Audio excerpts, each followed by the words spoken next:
Hi, hello, I'm Noxie, and welcome to Nox in a Box. Let's talk. Today I spoke with a stranger, and they mentioned how they were fasting because I had bought food and the smell was smelling.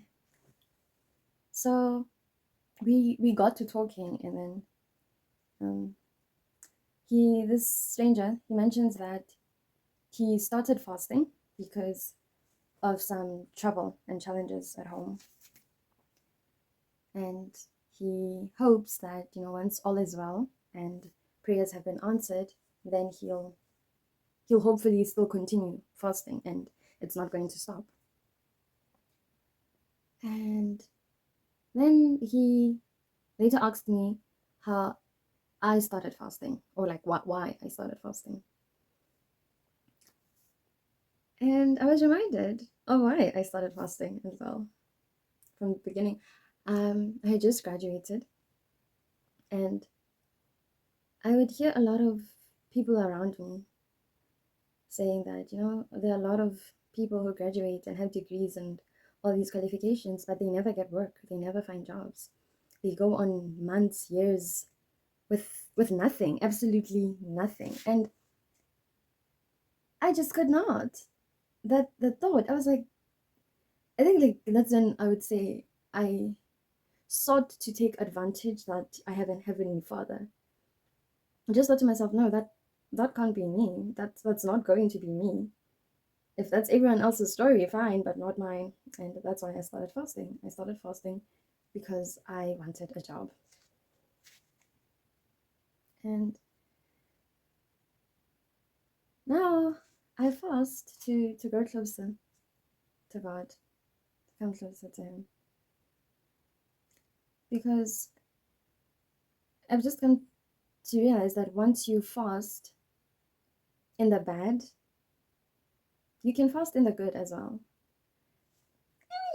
It's a bit more challenging when all is well and good, but fasting just brings a peace. It brings a quietness, a serenity.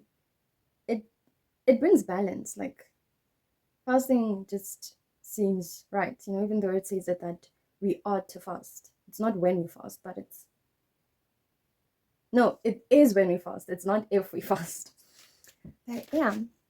And it got me thinking, this conversation I had with this guy got me thinking, like, there is no right way to come to God. Because some way, somehow, we all come to God broken, in need of help. And I mean, I wouldn't say all, I don't know everyone. But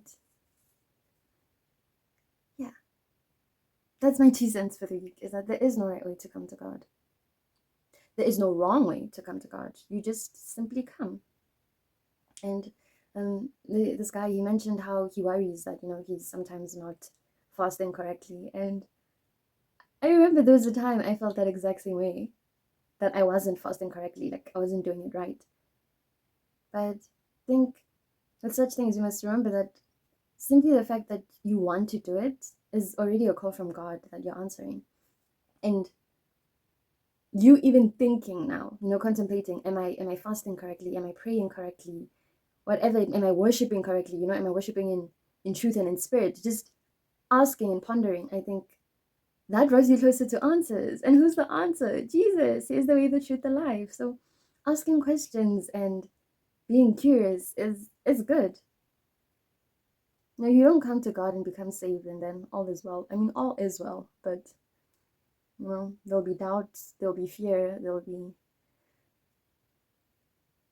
human logic, and that doesn't mean you're weak. That also is not a sign that you're going to fail going forward in your walk of righteousness. You just take it one day at a time, one foot after the other, because at the end of the day, it's a marathon. It's a race, but it's a long race. It's a long race. It's a marathon. It's not a sprint. Yeah. Bye.